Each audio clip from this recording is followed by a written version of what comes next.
उर्दू की आखिरी किताब है इब्ने इंशा की, 1971 में ये शाया हुई है। लेकिन इस किताब में आजकल के हालात का जिक्र क्यों है? अब आप लोग पूछोगे कैसे? तो एक शेर और गधे ने भी मुहाज तैयार किया कि मिलकर शिकार करते हैं। शेर इसमें किसी पार्टी का निशान वाला शेर नहीं, असली शेर।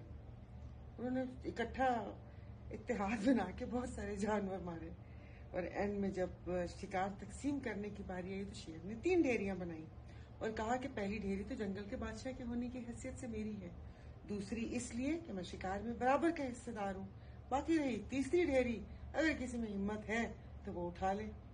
अब है हिम्मत तो तय ये पाया कि जब भी कोई मुहाज इकट्ठा होता है तो इसमें एक शेर होता है और बाकी गधे होते हैं। अगर वो अपने आप को बराबर का हिस्सेदार समझते हैं तो बहुत गलत समझते हैं।